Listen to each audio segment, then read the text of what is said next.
How Deep the Grooves by Philip Jose Farmer. Performed by Paul Lawley Jones.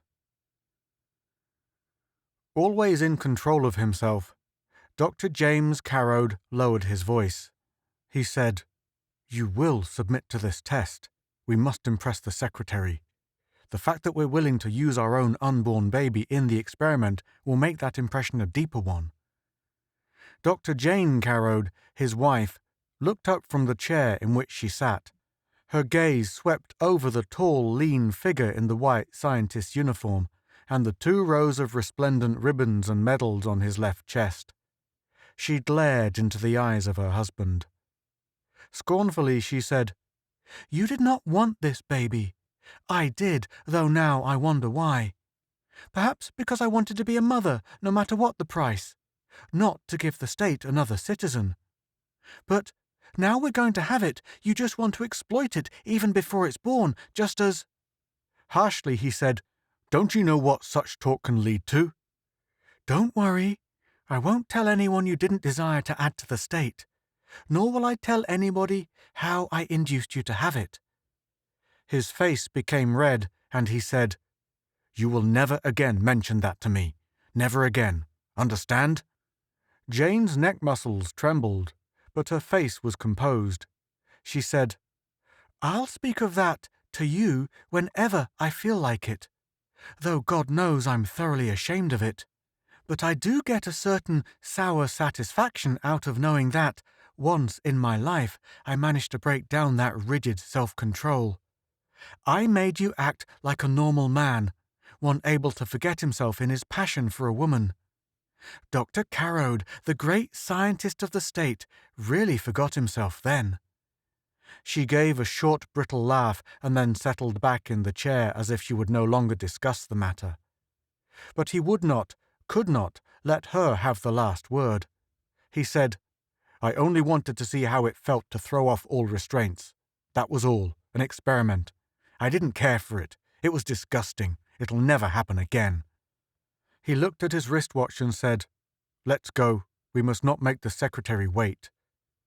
She rose slowly, as if the 8 months' burden was at last beginning to drain her strength. "All right, but I'm submitting our baby to this experiment only under protest. If anything happens to it, a potential citizen—" He spun around. "A written protest?" "I've already sent it in." "You little fool! Do you want to wreck everything I've worked for?" Tears filled her eyes. "James, does the possible harm to our baby mean nothing to you? Only the medals, the promotions, the power?" "Nonsense! There's no danger. If there were, wouldn't I know it? Come along now." But she did not follow him through the door. Instead, she stood with her face against the wall, her shoulders shaking. A moment later, Jason Kramer entered. The young man closed the door behind him and put his arm around her.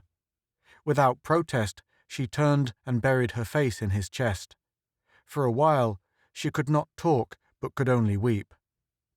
Finally, she released herself from his embrace and said, "Why is it, Jason, that every time I need a man to cry against, James is not with me, but you are?" "Because he is the one who makes you cry," he said, "and I love you." "And James," she said, "loves only himself." "You didn't give me the proper response, Jane. I said I loved you." She kissed him, though lightly, and murmured, "I think I love you, but I'm not allowed to. Please forget what I just said. I mean it." She walked away from him.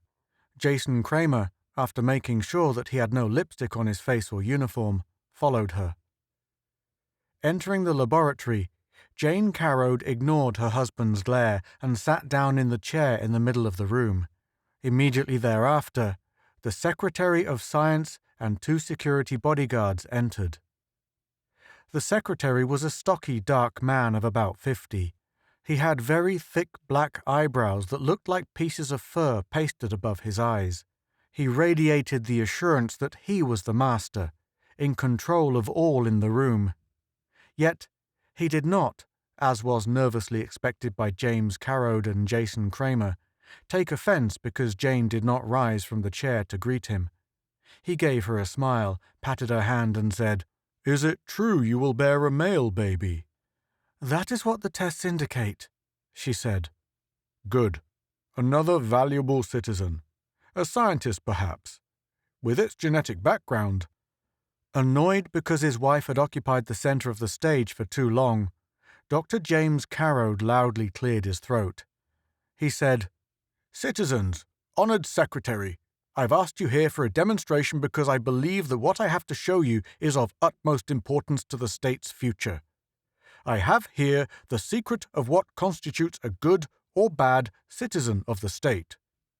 He paused for effect, which he was getting, and then continued, "As you know, I, and my associates of course, have perfected an infallible and swift method whereby an enemy spy or deviationist citizen may be unmasked.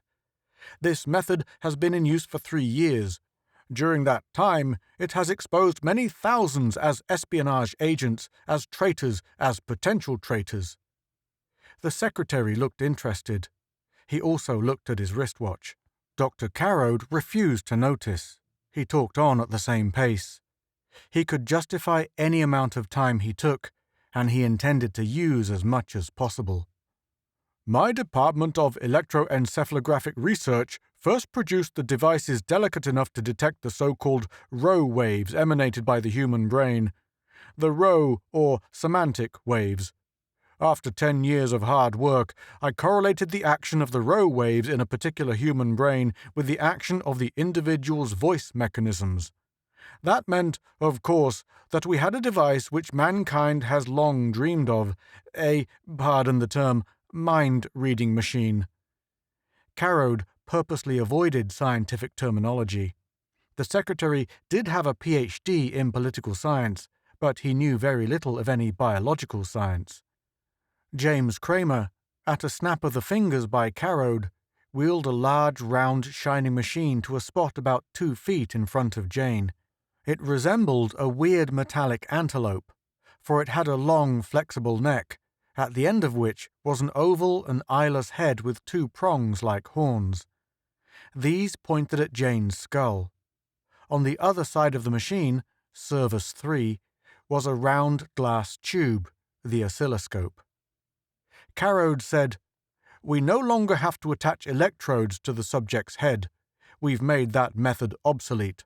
Service's prongs pick up Rho waves without direct contact. It is also able to cut out 99.99% of the noise that had hampered us in previous research." "Yes," thought Jane, "and why don't you tell them that it was Jason Kramer who made that possible, instead of allowing them to think it was you?" At that moment, she reached the peak of her hate for him. She wished that the swelling sleeper within her was not Carrode's, but Kramer's. And, wishing that, she knew that she must be falling in love with Kramer. Carrode's voice slashed into her thoughts. "And so, using the detected Rho waves, which can be matched against definite objective words, we get a verbal picture of what is going on in the subject's mind at the conscious level." He gave an order to Kramer, and Kramer twisted a dial on the small control board on the side of Service. "The machine is now set for semantic relations," Carrode said. "Jane," he added so sharply that she was startled, "repeat this sentence after me, silently." He then gave her a much-quoted phrase from one of the speeches of the secretary himself. She repressed her scorn of him because of his flattery and dutifully concentrated on thinking the phrase. At the same time, she was aware that her tongue was moving in a noiseless lockstep with the thoughts. The round tube on the side of Service glowed and then began flashing with many twisting threads of light. "The trained eye," said Carrode, "can interpret those waveforms, but we have a surprise for you to whom the patterns are meaningless. We have perfected a means whereby a technician with a minimum of training may operate Service." He snapped his fingers. Kramer shot him a look. His face was expressionless, but Jane knew that Kramer resented Carrode's arrogance.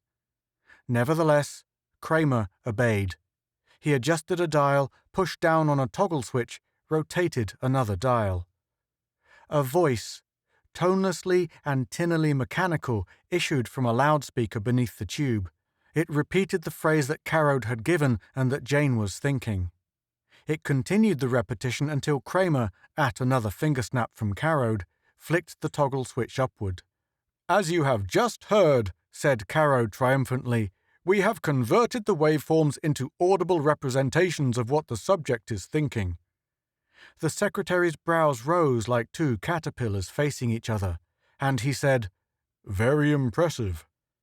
But he managed to give the impression that he was thinking, "Is that all?" Carrode smiled. He said, "I have much more. Something that I'm sure will please you very much. Now, as you know, this machine, my Servus, is exposing hundreds of deviationists and enemy agents every year. Yet, this is nothing." He stared fiercely at them, but he had a slight smile on the corners of his lips. Jane, knowing him so well, could feel the radiance of his pride at the fact that the secretary was leaning forward and his mouth was open. "I say this is nothing. Catching traitors after they have become deviationist is locking the garage after the car has been stolen. What if we had a system of control whereby our citizens would be unable to be anything but unquestioningly loyal to the state?" The secretary said, "Ah." "I knew you would be far from indifferent," said Carrode. Carrode pointed a finger downwards. Kramer, slowly, his jaws set, twisted the flexible neck of Servus so that the pronged head pointed directly at Jane's distended stomach. He adjusted the controls on the board. Immediately, the oscilloscope danced with many intricate figures that were so different from the previous forms that even the untutored eyes of the secretary could perceive the change. "Citizens," said Carrode, "for some time after we discovered the rho waves in the adult and infant, we searched for their presence in the brain of the unborn child.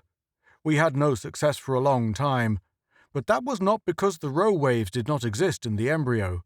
No, it was because we did not have delicate enough instruments. However, a few weeks ago we succeeded in building one. I experimented upon my unborn child and I detected weak traces of the rho waves. Thus, I demonstrated that the ability to form words is present, though in undeveloped form, even in the 8-month embryo. You're probably wondering what this means. This knowledge does not enable us to make the infant or the unborn speak any sooner, true, but what it does allow us to do is—" Jane, who had been getting more tense with every word, became rigid. Would he allow this to be done to his own son, his own flesh and blood? Would he permit his child to become a half-robot, an obedient slave to the state, incapable in certain fields of wielding the power of free will, the factor that most marked men from the beasts and the machine? Numbly, she knew he would. To probe well-defined areas in the undeveloped mind and there to stamp into it certain inhibitory paths. These inhibitions, preconditioned reflexes, as it were, will not, of course, take effect until the child has learned a language and developed the concepts of citizen and state. But once that is done, the correlation between the semantic waves and the inhibitions is such that the subject is unable to harbor any doubt about the teachings of the state, or those who interpret the will of the state for its citizens. It is not necessary to perform any direct or physical surgery upon the unborn. The reflexes will be installed by Servus 3 within a few minutes. As you see, Servus cannot only receive, it can also transmit. Place a recording inside that receptacle beneath the speaker, actuate it, and, in a short time, you have traced in the grooves of the brain, if you will pardon an unscientific comparison, the voice of the state. There was silence. Jane and Kramer were unsuccessful in hiding their repulsion, but the others did not notice them. The secretary and his bodyguards were staring at Carrode. After several minutes, the secretary broke the silence. "Dr. Carrode, Are you sure that this treatment will not harm the creative abilities of the child? After all, we might make a first-class citizen in the political sense out of your child, yet we might wreck his potentialities as a first-class scientist.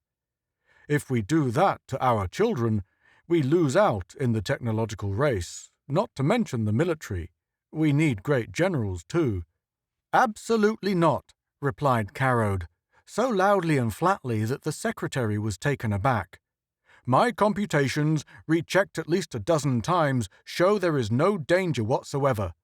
The only part of the brain affected, a very small area, has nothing to do with the creative functions. To convince you, I am going to perform the first operation upon my own son. Surely I could do nothing more persuasive than that. Yes, said the secretary, stroking his massive chin. By the way, can this be done also to the adult?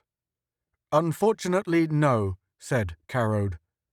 Then we will have to wait a number of years to determine if your theory is correct. And if we go ahead on the assumption that the theory is correct, and treat every unborn child in the country, we will have spent a tremendous amount of money and time. If you are not correct, I can't be wrong, said Carrode. His face began to flush, and he shook. Then, suddenly, his face was its normal color, and he was smiling. Always in control, thought Jane, of himself and, if circumstances would allow, of everybody. We don't have to build any extra machines, said Carrode. A certain amount will be built anyway to detect traitors and enemies. These can be used in hospitals when not in use elsewhere to condition the unborn. Wait, I will show you how simple, inexpensive, and swift the operation is. He gestured to Kramer. Kramer, the muscles twitching at the corners of his mouth, looked at Jane. His eyes tried desperately to tell her that he had to obey Carrode's orders. But, if he did, would he be understood? Would he be forgiven? Jane could only sit in the chair with a face as smooth and unmoving as a robot's and allow him to decide for himself without one sign of dissent or consent from her. What, after all, could either do unless they wished to die?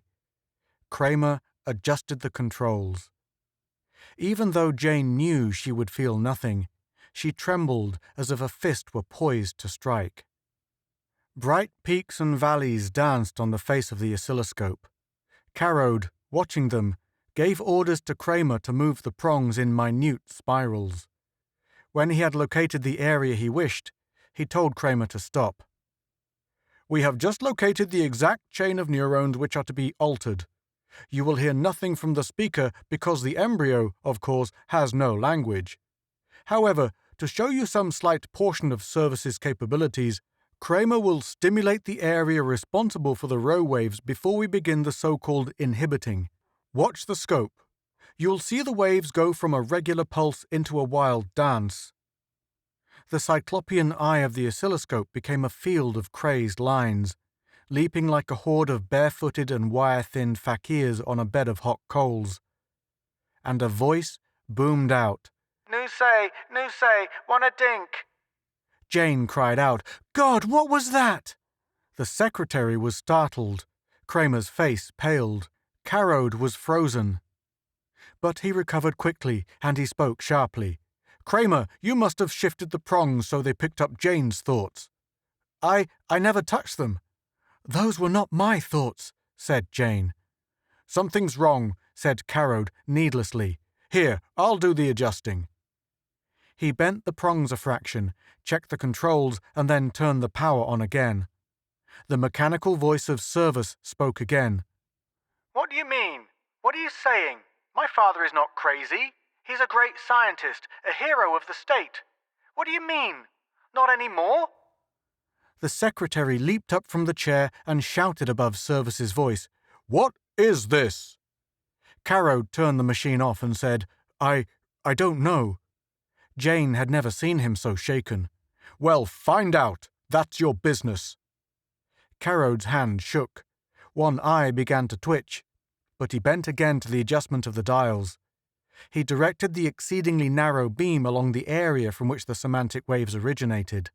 Only a high-pitched gabble emerged from the speaker, for Carrode had increased the speed. It was as if he were afraid to hear the normal rate of speech. Jane's eyes began to widen. A thought was dawning palely but horribly on the horizon of her mind.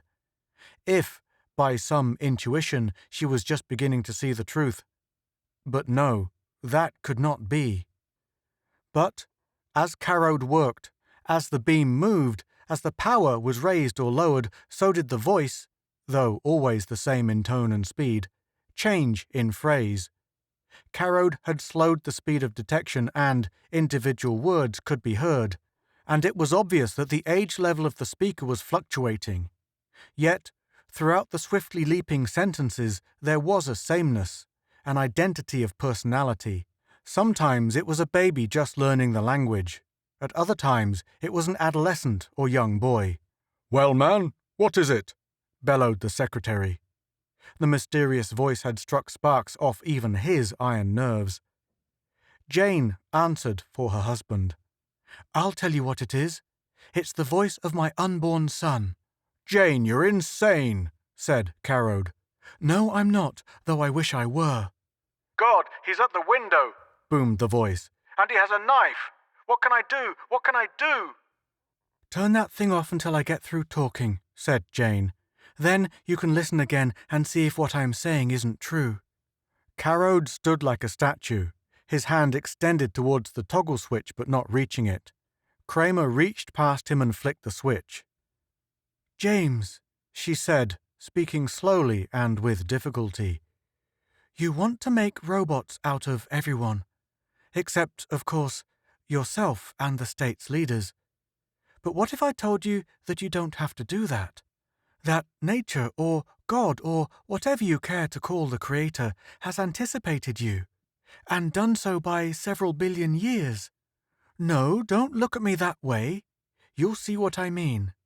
Now look, the only one whose thoughts you could possibly have tapped is our son.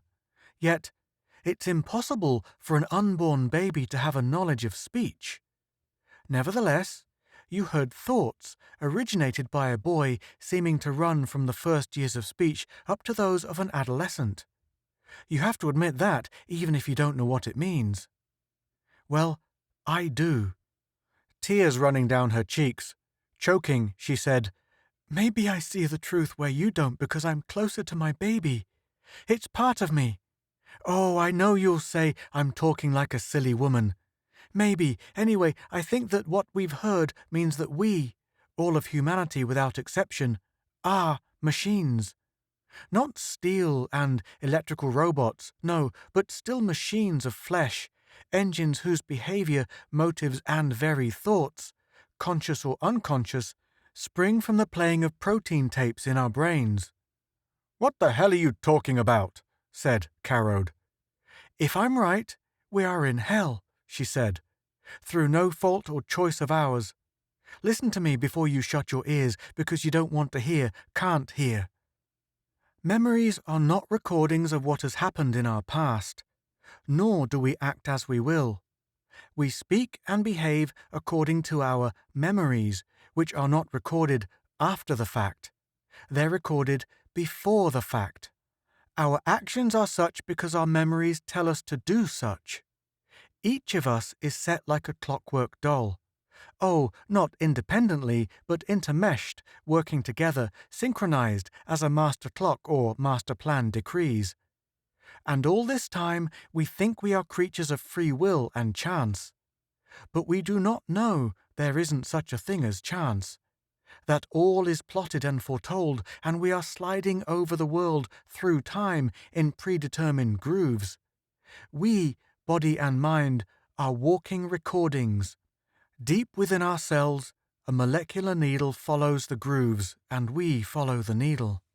Somehow, this experiment has ripped the cover from the machine, showed us the tape, stimulated it into working long before it was supposed to."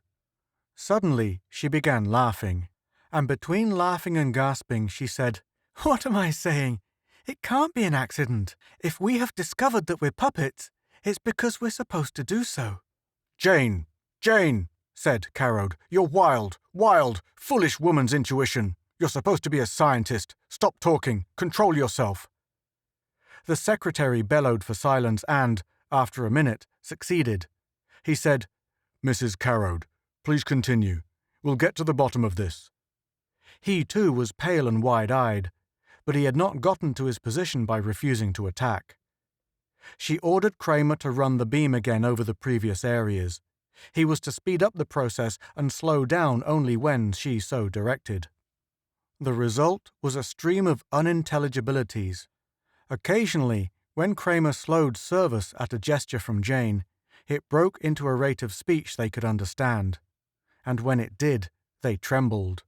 They could not deny that they were speeding over the life's thoughts of a growing male named James Carrode, Jr. Even at the velocity at which they travelled and the great jumps in time that the machine had to make in order to cover the track quickly, they could tell that. After an hour, Jane had Kramer cut off the voice.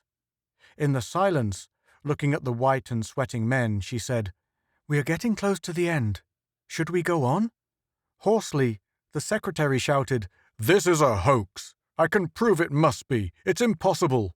If we carry the seeds of predeterminism within us, and yet, as now, we discover how to foresee what we shall do, why can't we change the future?" "I don't know, Mr. Secretary," said Jane. "We'll find out in time. I can tell you this.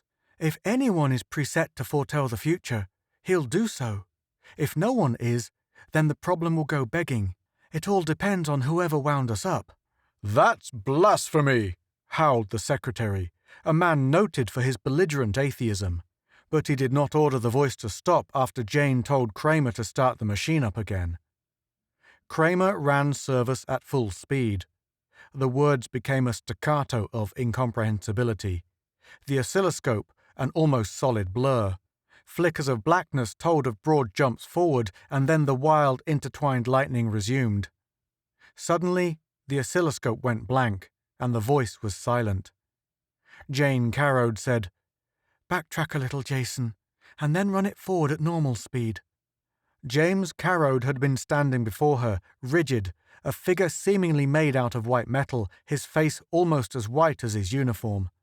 Abruptly, he broke into fluidity and lurched out of the laboratory. His motions were broken, his shouts broken also. "Won't stay to listen. Rot. Mysticism. Believe this. Go insane. Mean. No control. No control." And his voice was lost as the door closed behind him. Jane said, "I don't want to hear this, Jason, but—" Instantly, the voice boomed. "God, he is at the window, and he has a knife. What can I do? What can I do? Father, Father, I'm your son. He knows it, yet he's going to kill me. The window! He's breaking it. Oh, Lord, he's been locked up for 19 years, ever since he shot and killed my mother and all those men, and I was born a cesarean, and I didn't know he'd escape and still want to kill me, though they told me that's all he talked about, raving mad and—" You have been listening to How Deep the Grooves by Philip Jose Farmer, performed by Paul Lawley Jones.